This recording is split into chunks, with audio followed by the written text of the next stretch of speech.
I arrived at my daughter's house without warning on Thanksgiving Day. I found my grandson shivering on the street in a t-shirt and shorts in 5 degrees Fahrenheit weather. Inside the house, the whole family was eating turkey at the holiday table. I kicked the door open and said 6 words. Their faces went white. On Thanksgiving Day, I arrived at my daughter's house unannounced and saw my grandson shivering outside in 15 degrees weather, wearing only a t-shirt and shorts. Inside, the whole family was sitting at the holiday table, enjoying turkey and laughing in the warmth. Enraged by their betrayal, I kicked down the door and uttered 6 words that made their faces turn pale. But that was only the beginning of the justice that changed their lives forever. My phone buzzed against the dashboard, a text from my neighbor. Saw police cars at the Hendersons again. Domestic situation made me think of you and your family worries. I stared at those words while my old Chevrolet idled in the driveway. The Hendersons. Mark used to worry about their grandson too, back when he was still alive, to worry about anything at all. Now it was just me and that gnawing feeling in my gut whenever I thought about Leona's marriage. The clock read 2:30 p.m. Time to go. I shifted into reverse and backed out onto Miller Street. Snow had started falling an hour ago.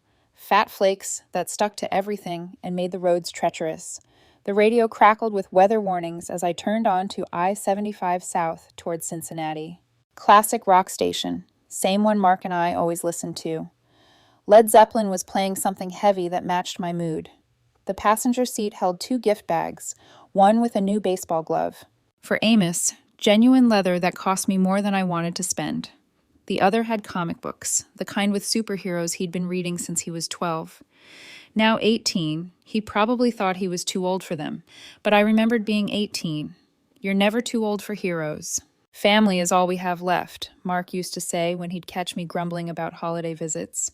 He'd been right then, and he was right now, even though his voice only existed in my memory. After losing him 6 months ago, every gathering felt precious and fragile. The windshield wipers struggled against the accumulating snow. Other cars crawled along at half the speed limit, hazard lights blinking like nervous fireflies. I kept both hands on the wheel and maintained a steady 40 mph. No point arriving at all if I ended up in a ditch. Exit signs counted down the miles to Cincinnati. I tried calling Leona's house, wanted to let them know I was coming. Maybe surprise them less dramatically than just showing up. The phone rang 6 times before going to voicemail. Strange. Usually someone was home on Thanksgiving afternoon. A gas station appeared through the snow, bright fluorescent lights cutting through the gray afternoon like a lighthouse. I pulled in, filled the tank, and went inside to grab some coffee and a bag of those peppermints Amos liked. The clerk, a young guy with tired eyes, shook his head at the weather. "Roads are getting worse by the hour," he said, scanning my items. "You driving far?" "Just to Cincinnati. Family dinner." "Be careful out there. I saw 3 accidents already today." Back in the truck, I checked the time again. 3:05 p.m. The drive usually took 45 minutes, but today it would be closer to an hour. I thought about Amos, probably helping his mother in the kitchen, maybe watching football with Wilbur. The boy had grown so much since summer when we went fishing at Lake Erie, caught his first base that day, grinned like he'd won the lottery. That's when I'd noticed the bruise on his arm. When I asked about it, he'd gotten quiet, said something about falling off his bike, but the mark looked wrong. Too precise, too much like fingers. I should have pressed harder, should have asked more questions. Mark would have known what to do. The snow kept falling as I took exit 15 toward Leona's neighborhood. Suburban streets lined with 2-story houses, each one decorated with pumpkins and autumn wreaths. Christmas lights were already going up on some of them, twinkling through the white curtain of snow. I turned into Maple Grove subdivision, driving slowly past houses where families were probably gathered around dining tables, sharing stories and passing dishes. Warm lights spilled from windows, creating golden rectangles on snow-covered lawns. This was supposed to be a good day, a healing day. Mark would have wanted that. Leona's street appeared ahead, and I could see her house at the end of the block.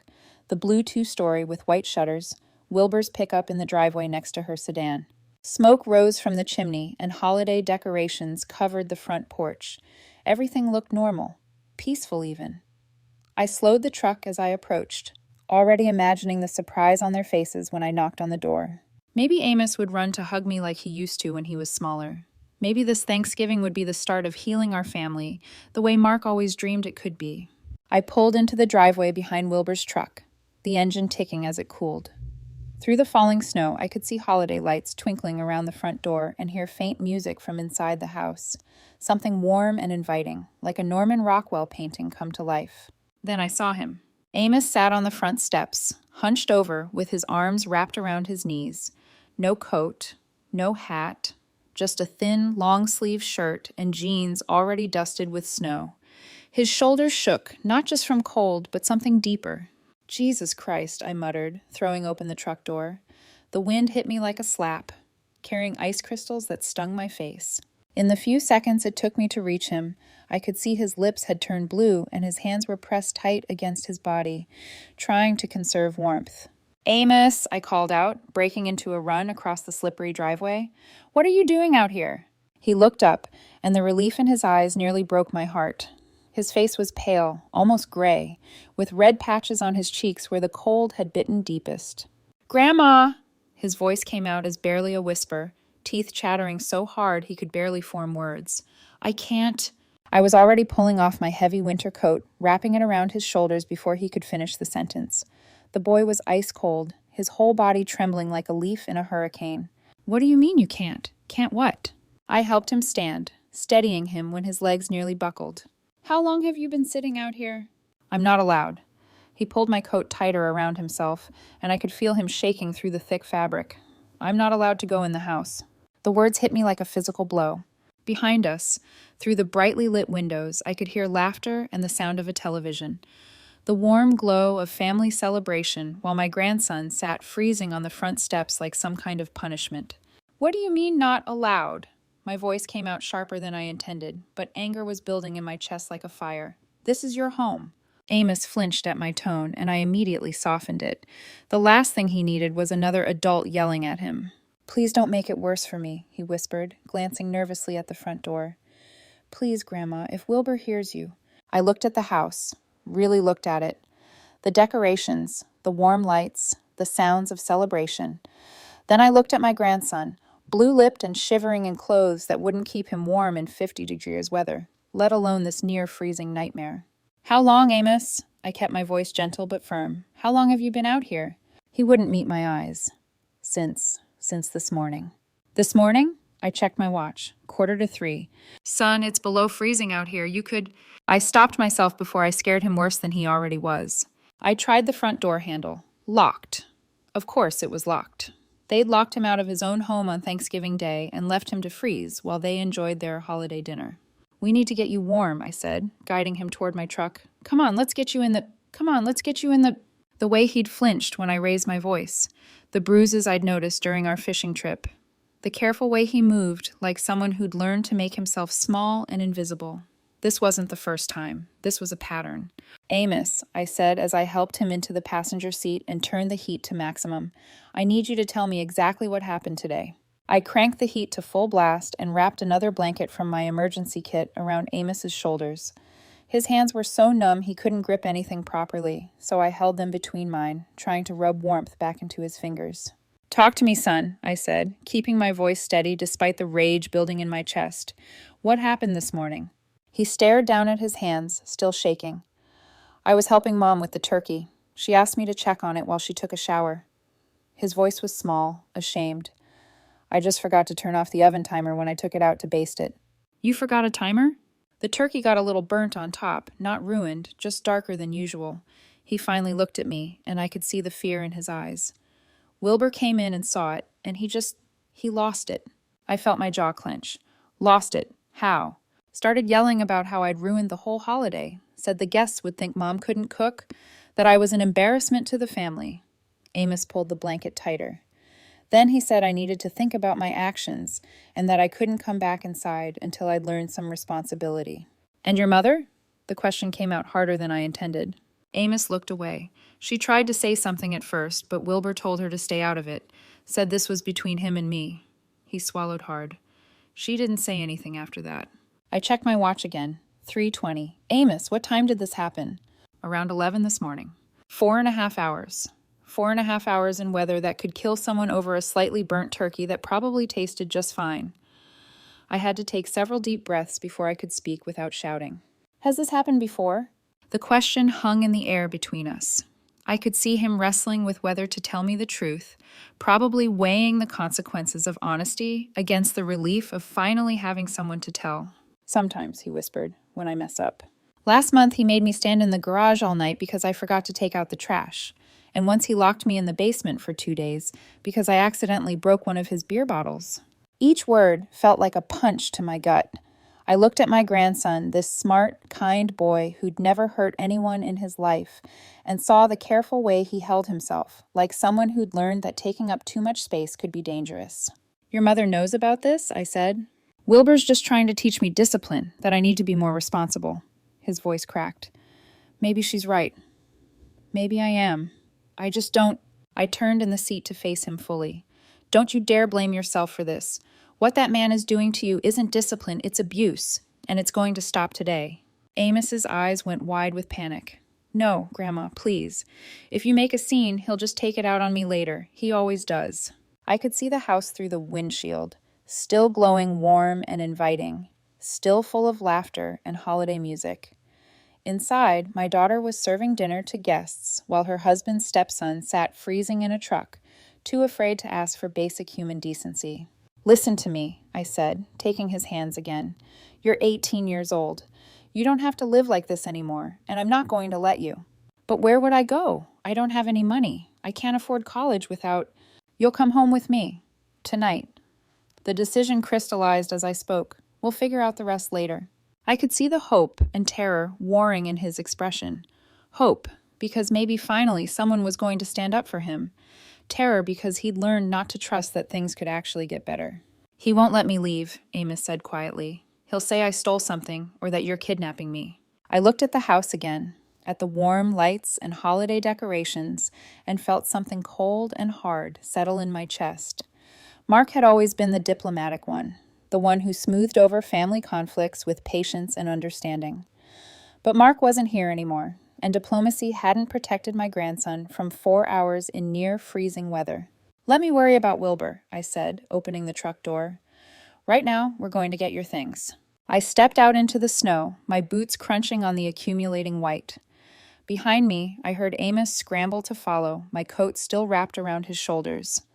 The front door was still locked, but I had no intention of knocking. I held Amos closer, but my hands weren't just moving with the kind of rage that builds slowly, then hits like a freight train when you finally see the whole picture. "Why didn't you tell me it was this bad?" I asked, studying his face more carefully. Now that I was really looking, I could see faint bruises along his jawline, partially hidden by the shadows and cold, reddened skin. "I tried to hint," he whispered, pulling my coat tighter, "but you always talk to Mom, and she—" The memory hit me like a slap. Last month, when Amos had called while I was fixing dinner, his voice small and uncertain.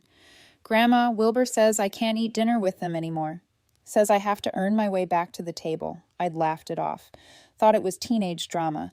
Called Leona the next day, and she'd brushed it aside with that practiced ease she'd developed since marrying Wilbur. "Dad, no."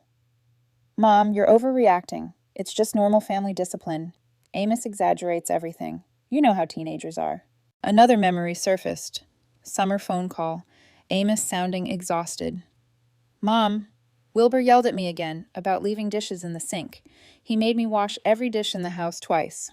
When I'd asked Leona about it later, she'd sighed that martyred sigh. "He's just being dramatic. Wilbur's trying to teach him responsibility." "How long has he been treating you like this?" I asked, though part of me already knew the answer would destroy me. "Since Mom married him 3 years ago." Amos's voice was barely audible. "It started small, making me redo chores if they weren't perfect. Then it got worse." I remembered the fishing trip this past summer, how Amos had seemed reluctant to go home, kept asking if we could stay another day. When I'd pressed him about it, he just shrugged and said he liked being on the lake.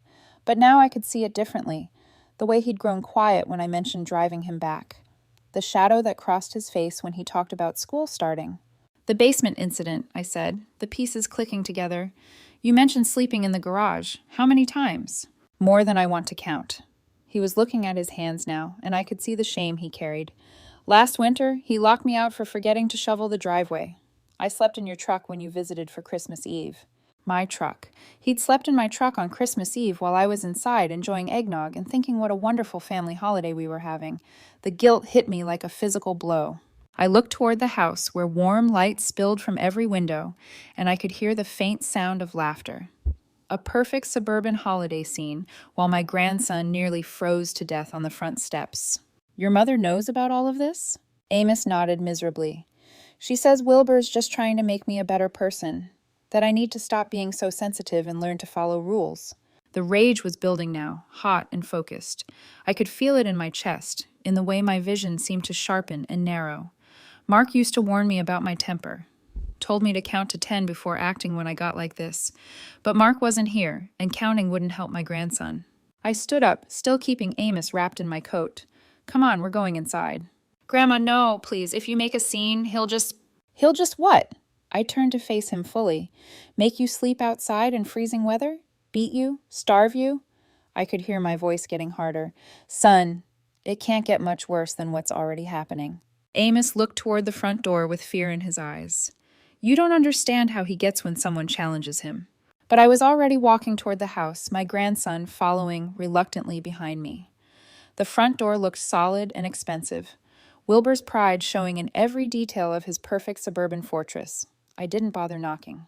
My boot hit the door just beside the lock with all the force I could muster. 68 years old, but decades of factory work had left me with more strength than most people half my age. The wood splintered with a crack that echoed through the neighborhood, and the door slammed open so hard it bounced off the wall. The warm air rushed out to meet us, carrying the smell of roasted turkey and the sound of shocked silence. I stepped into the entryway, Amos close behind me, and took in the scene that stopped me cold. The dining room table was set like something from a magazine. White tablecloth, candles flickering, crystal glasses catching the light. Wilbur sat at the head of the table in a pressed button-down shirt, carving knife in hand. Leona was beside him in a green dress I'd never seen before, her hair perfectly styled. A younger girl, maybe 10 years old, sat across from them with a fork full of mashed potatoes halfway to her mouth. They were all frozen mid-motion, like someone had hit pause on their perfect holiday moment. The contrast hit me like a physical blow. Here they sat, warm and comfortable, enjoying their feast while Amos had been shivering outside for over 4 hours. The turkey looked golden and beautiful, probably the replacement for the one Amos had supposedly ruined. Everything was pristine, peaceful, exactly what a family Thanksgiving should look like. Everything except the fact that they'd left a child outside to freeze. Have you completely lost your minds? My voice boomed through the room, and the little girl dropped her fork with a clatter. Leona's face went white as paper, and the serving spoon in her hand hit the table, sending gravy spattering across the white cloth. Mom? Leona's voice came out as a squeak. What are you doing here? How did you... While you're sitting here feasting like royalty, that boy was freezing outside. I pointed directly at Amos, who was still wrapped in my coat and shivering despite the warm air. 4 hours, Leona. 4 hours in weather that could have killed him. Wilbur slowly set down his carving knife and rose from his chair. He was bigger than I remembered, probably outweighed me by 50 pounds, but I'd been in my share of fights when I was younger. Size didn't always matter when you were angry enough. Who gave you permission to enter my house? His voice was controlled, but dangerous, the tone of a man who wasn't used to being challenged. This is private property, and you're trespassing. I could see him taking my measure, calculating whether he could intimidate me into backing down. His chest puffed out slightly, and he moved around the table toward us with the predatory confidence of someone who ruled his own domain. Private property, I said, stepping forward to meet him. You mean the property where you locked my grandson outside to freeze while you ate dinner? The younger daughter started crying, confused and frightened by the shouting. Leona reached over to comfort her, but her eyes never left my face. I could see the conflict there, torn between protecting her father and defending her husband. This is a private family matter, Wilbur said, his voice rising. And you have no business... No business? I could feel the heat rising in my face. That's my grandson you nearly killed with your private family matter. Behind me, Amos pressed closer, and I could feel him trembling. Not just from cold now, but from fear of what was about to happen. This was probably the first time anyone had ever stood up to Wilbur in his own house, and we all knew it was about to get ugly. The holiday music was still playing softly in the background, some cheerful song about gratitude and family togetherness. The irony would have been funny if I weren't so furious I could barely see straight. I pointed directly at Amos, my finger steady despite the rage coursing through me. Look at him, Wilbur. Really, look at what you've done. Wilbur crossed his arms and lifted his chin, every inch the man who believed he was justified in his actions. The boy ruined our holiday. He needed to learn a lesson about responsibility and consequences. A lesson. I could barely believe what I was hearing. You nearly froze a child to death over a slightly burnt turkey. He's 18, not a child, and this is my house with my rules. Wilbur's voice took on that patronizing tone men use when they think they're being reasonable. I'm trying to teach him discipline, something his mother obviously failed to do in his first 17 years. Leona flinched at that, but didn't say anything. Just sat there in her green dress, looking between us like she was watching a tennis match instead of a fight for her son's welfare. Discipline. I stepped closer to the table, close enough to see the grease on Wilbur's plate, the wine stain on his lips. That's called child abuse, and you're lucky I don't call the police right now. Child abuse. Wilbur actually laughed, a cold sound that made my skin crawl. He forgot to turn off a timer and ruined a 20-pound turkey. I sent him outside to think about his actions. That's not abuse. That's parenting. For 4 hours in 5 degrees weather? He's being dramatic, just like always. Wilbur waved his hand dismissively like he was shooing away a fly. Look at him. He's fine. A little cold never hurt anyone. I looked at Amos, still wrapped in my coat, his lips blue and his whole body shaking. Fine. This man thought hypothermia was fine. Mom, please. Leona finally spoke up, her voice shaky. Don't ruin our holiday. We can discuss this later as a family. Ruin your holiday? I turned to stare at my daughter. Your son was sitting outside freezing while you ate dinner, and you're worried about me ruining your holiday? She looked down at her plate, unable to meet my eyes. Wilbur was he was trying to teach Amos responsibility. Sometimes boys need firm guidance. Firm guidance? My voice cracked with disbelief. Leona, when you were 18 and you dented my truck, did I lock you outside in a blizzard? When you failed your math test, did I make you sleep in the garage? That's different, she whispered. How? How is it different? Wilbur stepped between us, his face red with anger. Because this is my house and Amos is not my biological son. I have every right to discipline him as I see fit. There it was, the truth finally out in the open. Amos wasn't his blood, so Amos didn't matter. The boy was nothing more than an inconvenience to be controlled and punished. You have 30 seconds to apologize to my grandson, I said, my voice deadly quiet. 30 seconds to show some basic human decency. Wilbur's laugh was even colder this time. I don't owe that boy anything. If he doesn't like my rules, he can find somewhere else to live. The little girl was crying harder now, and Leona was making shushing noises, but I could barely hear them. All I could see was Wilbur's smug face. All I could think about was Amos sitting on those steps for 4 hours, believing he deserved it. Somewhere else to live. I stepped even closer, close enough to smell the wine on Wilbur's breath. You're right about that. He is going somewhere else to live. I reached into my jacket pocket and pulled out my cell phone, my thumb hovering over the keypad. The movement was deliberate, slow enough for everyone in the room to understand exactly what I was considering. Wilbur's face changed when he saw the phone. The smug confidence cracked just slightly around the edges. Either you apologize to my grandson right now, I said, my voice deadly calm, or I call Child Protective Services and report this abuse. You wouldn't dare. Wilbur stepped closer, trying to use his size to intimidate me, but I'd faced down bigger men than him in my day, and I wasn't backing down from anyone who hurt my family.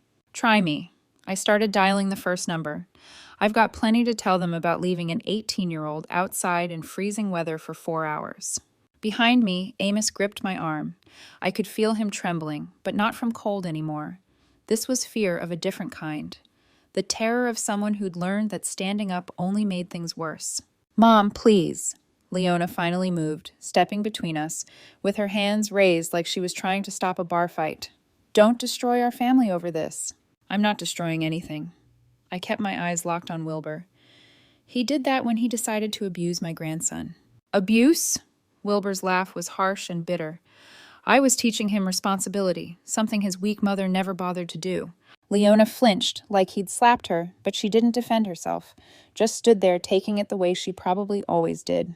Get out of my household, woman, Wilbur continued, his voice rising. You have no authority here. Amos is my responsibility now. Your responsibility?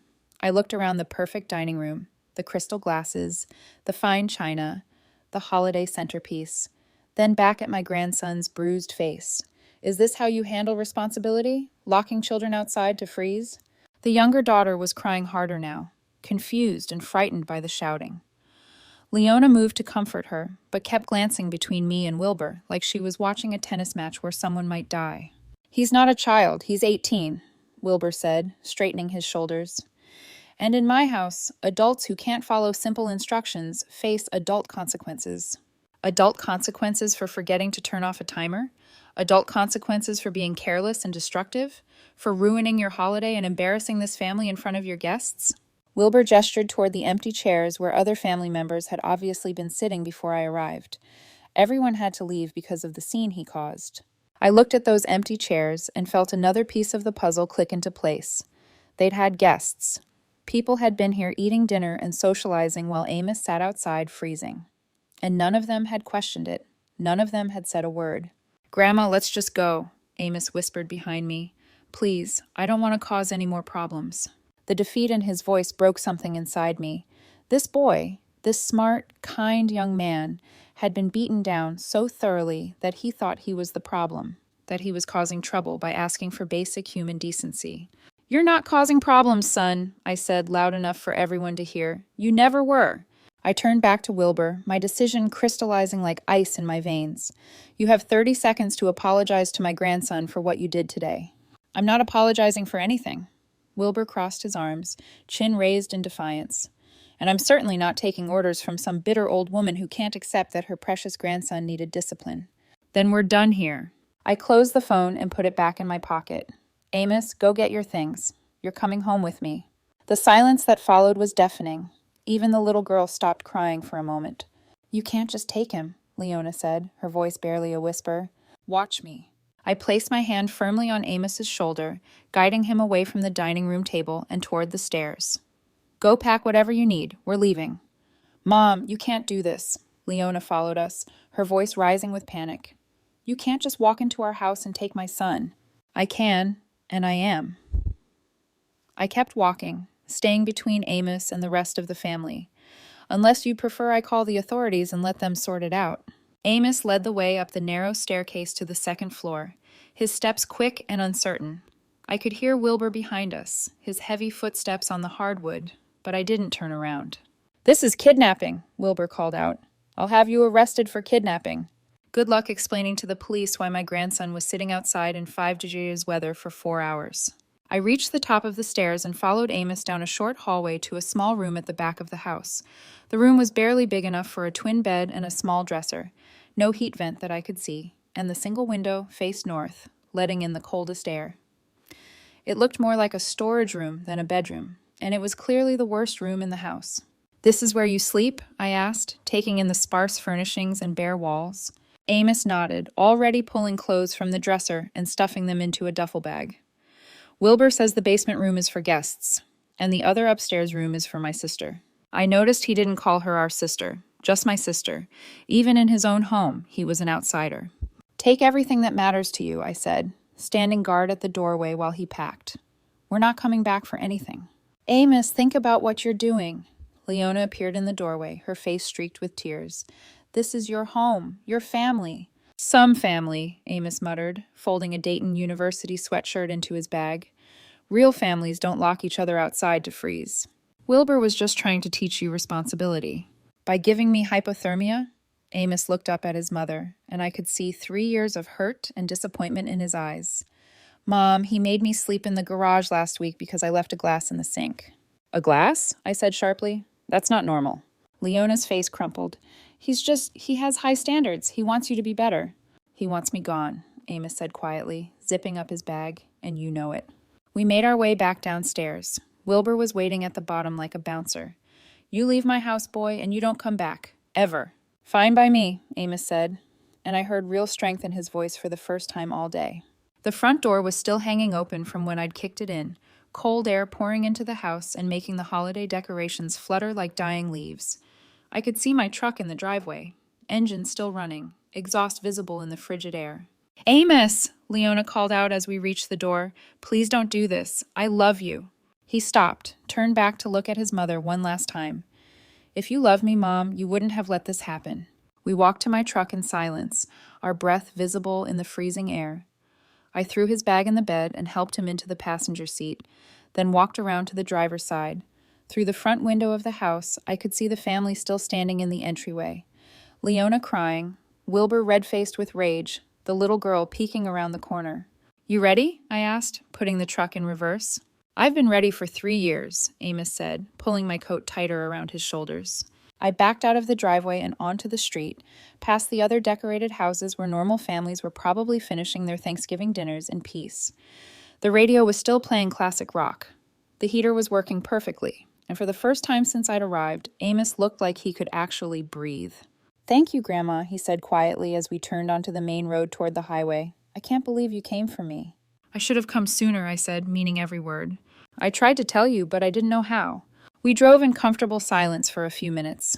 The familiar weight of family, responsibility, settling around my shoulders like Mark's favorite quilt. This boy needed protection, needed a safe place to heal and grow into the man he was meant to become.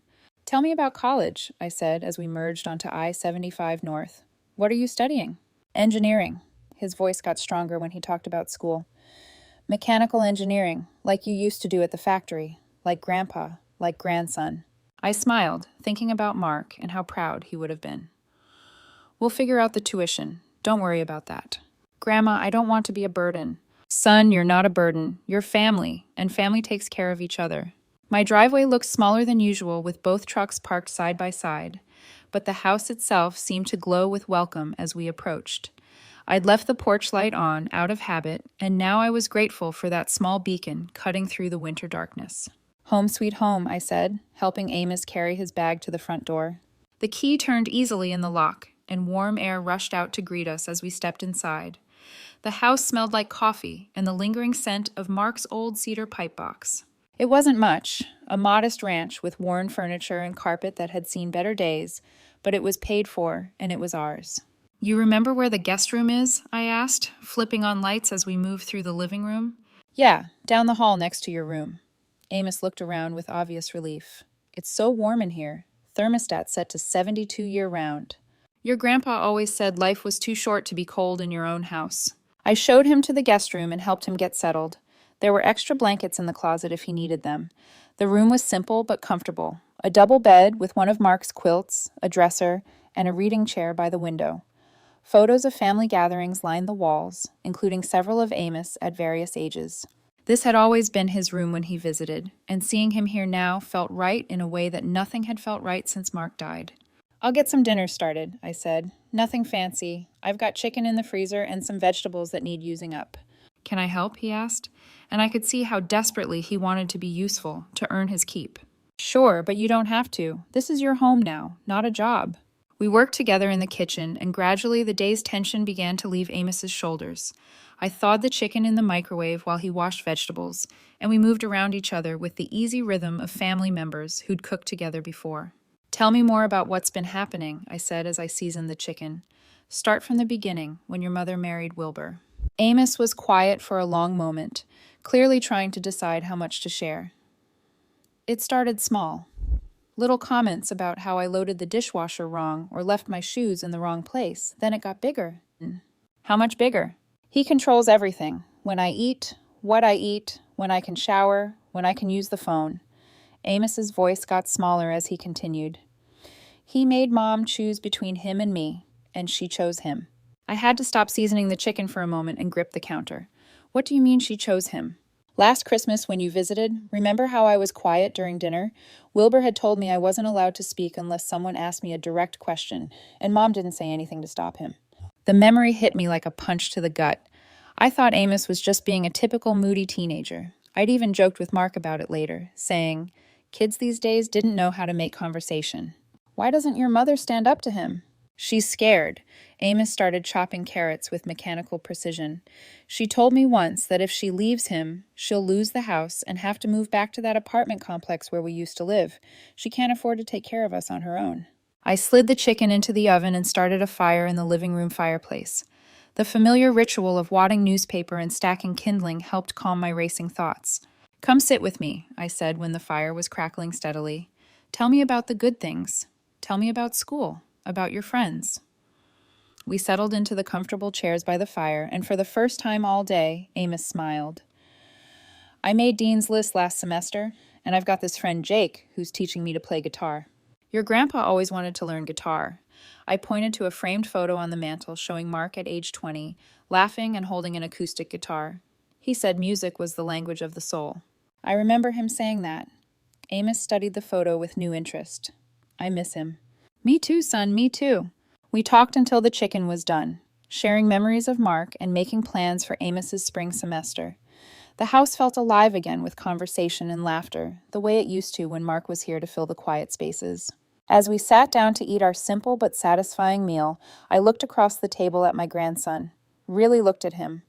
The fear was gone from his eyes, replaced by something I hadn't seen in years: hope. We'll call the college tomorrow, I said, cutting into my chicken. Make sure your financial aid is sorted out, and we'll look into getting you a part-time job if you want one.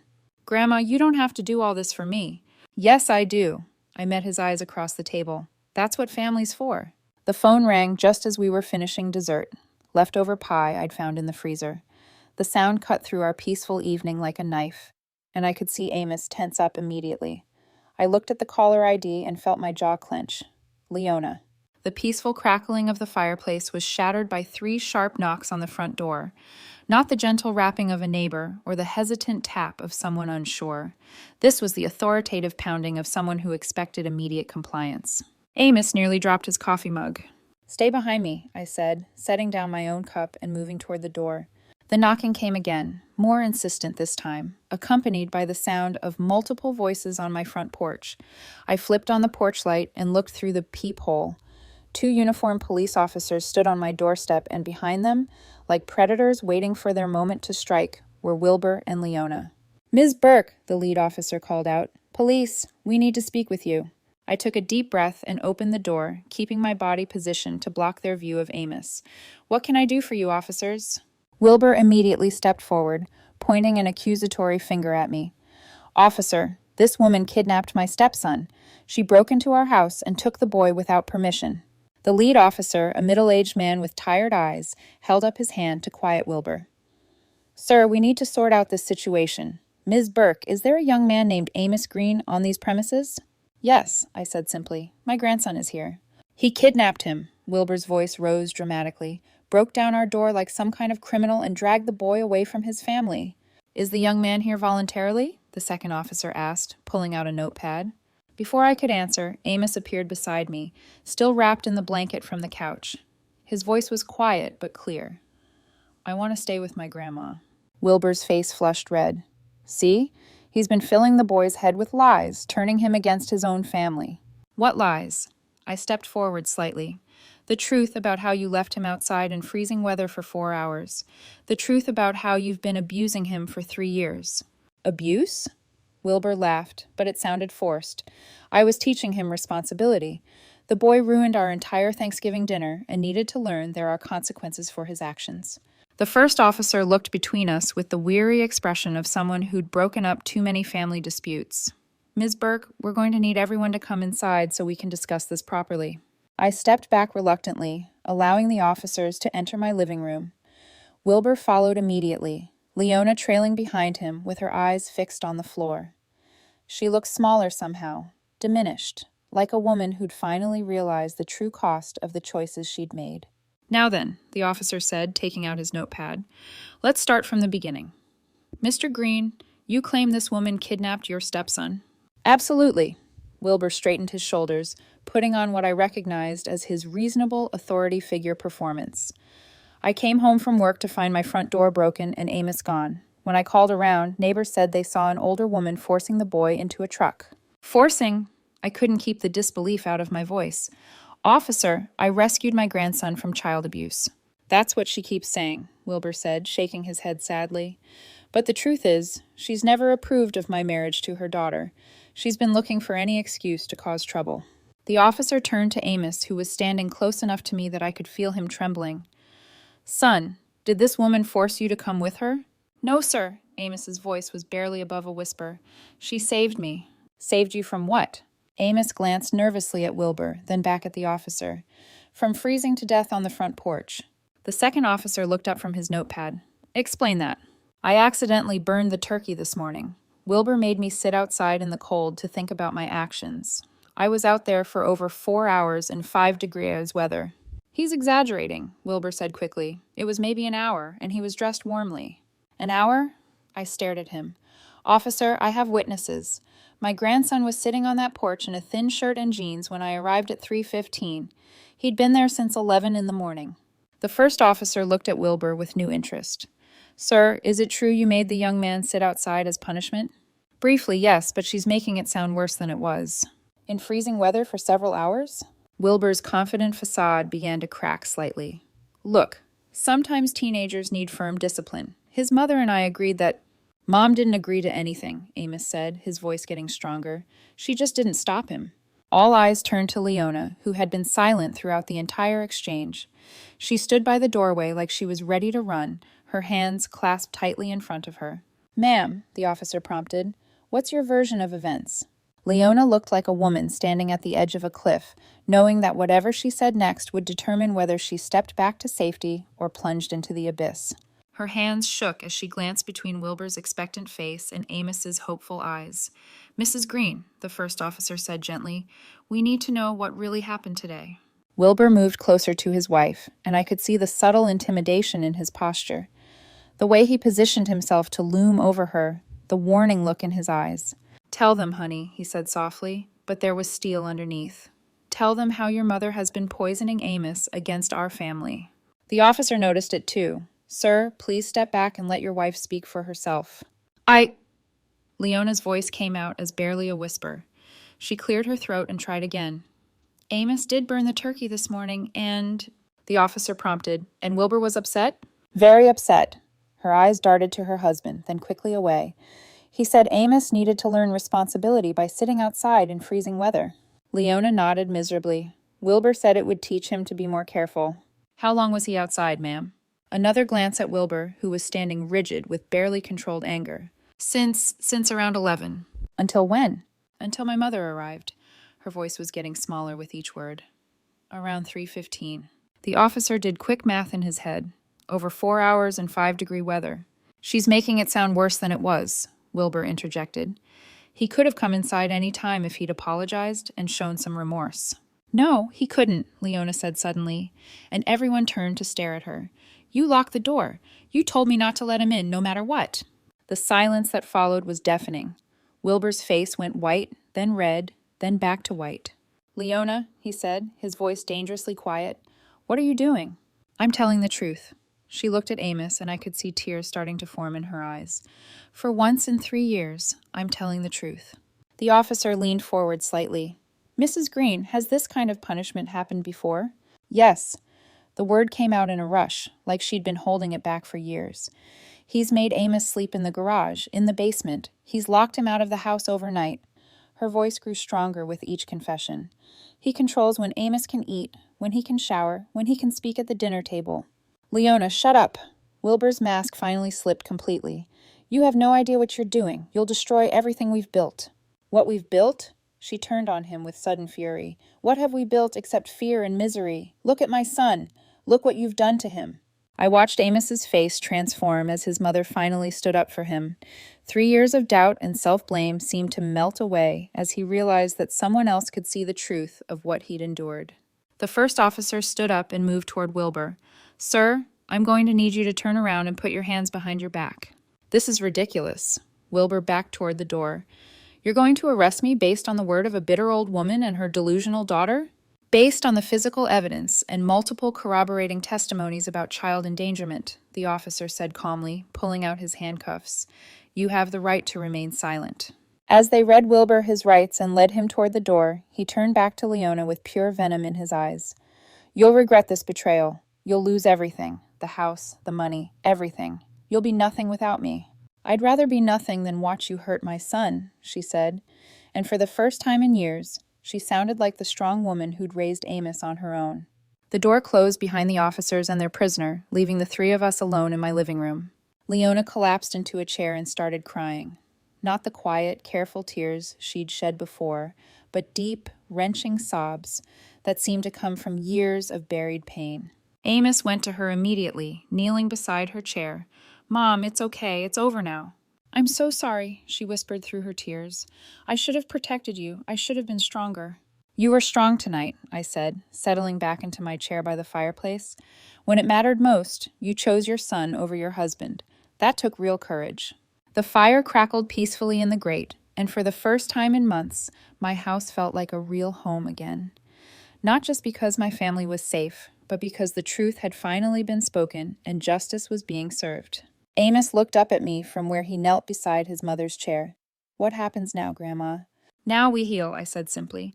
"We take our time and we heal." 4 months later, the morning sun streamed through my kitchen window as Leona flipped pancakes on the griddle and Amos sat at the table reviewing his acceptance letter from Ohio State's engineering program. "Full scholarship," he said for the 10th time that week, still not quite believing it. "They're actually paying me to go to school." "That's what happens when you're brilliant and work hard," Leona said, sliding the stack of pancakes onto his plate. She looked different now, stronger, more confident. The part-time job at the local library had given her independence she'd never had before, and the divorce settlement had provided enough money for her to start over. "Your grandpa would have been so proud," I said, settling into my chair with my coffee. The kitchen felt alive in a way it hadn't since Mark died, full of conversation and laughter and the comfortable chaos of a real family. Leona had moved in permanently after Wilbur's conviction. The guest room had become her space, and we'd converted the basement into a proper bedroom for Amos. Not a punishment cell like at Wilbur's house, but a comfortable retreat with good heating and windows that actually opened. "Mom, are you sure you don't mind us staying here indefinitely?" Leona asked, joining us at the table. "I know you're used to your independence." "Independence is overrated," I said, meaning every word. "Family is what matters. Besides, who else is going to make sure Amos doesn't burn down the kitchen when he tries to cook?" "That was one time," Amos protested, laughing, "and the fire was very small." The phone rang and Leona answered it. "Burke residence. Oh, hi, Jake. Yes, he's here. Guitar practice at 4 o'clock. Sure, I'll tell him." She hung up and turned to Amos. "Your friend Jake wants to know if you're still planning to practice for the talent show." "The talent show?" I raised an eyebrow. "You didn't tell me about any talent show." Amos grinned, looking more like the confident young man he was supposed to be. "It's nothing big. Jake and I are doing an acoustic set. Couple of classic rock songs you'd probably recognize." "I'll be in the front row," I promised. After breakfast, I found Leona in the living room arranging new family photos on the mantel alongside the pictures of Mark. There was one from Amos' high school graduation that we'd missed because of the Wilbur situation, one from our fishing trip last month, and one from Christmas morning, our first real family Christmas in years. "Any word from Wilbur?" I asked, though I wasn't sure I wanted to know. "His lawyer called yesterday. The anger management therapy is going well, apparently, but he lost his job at the supermarket." She shrugged, not looking particularly sympathetic. "He's moving back to Cleveland to live with his sister." "Good. The farther away, the better." "I feel sorry for him sometimes," she admitted, "but then I remember what he did to Amos, and the feeling passes pretty quickly." That afternoon, while Amos was at guitar practice, Leona and I worked in the garden, preparing the soil for Mark's old vegetable patch. Spring was coming early this year, and there was something hopeful about planting seeds and planning for growth. "Mom," Leona said, pulling weeds with focused determination, "I need to thank you again for what you did. If you hadn't come that day—" "You don't need to thank me," I said, turning over a stubborn clump of earth. "I was just doing what any grandmother would do." "No, you weren't. You risked everything to save him. You could have been arrested, charged with kidnapping." "But I wasn't. Truth has a way of winning out in the end." She smiled, wiping dirt from her hands. "Dad used to say that too. Mark was a smart man." "He was," I said softly. That evening, we settled into our routine. Dinner together, followed by whatever game show or movie happened to be on television. It wasn't exciting or glamorous, but it was exactly what we all needed. Predictable, peaceful, safe.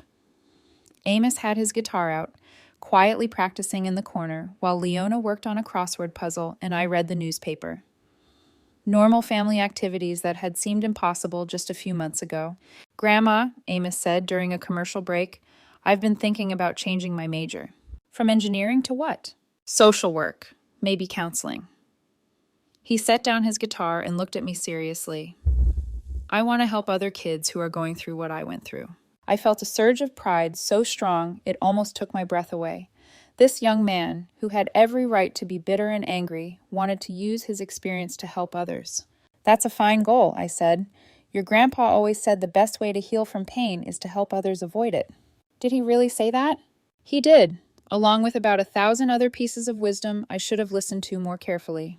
As the evening wore on and Leona dozed in her chair, Amos and I stepped out onto the back porch to look at the stars. The night was clear and cold, but nothing like that terrible Thanksgiving when I'd found him freezing on Wilbur's doorstep. "Ready for fishing season to open?" I asked. "Can't wait.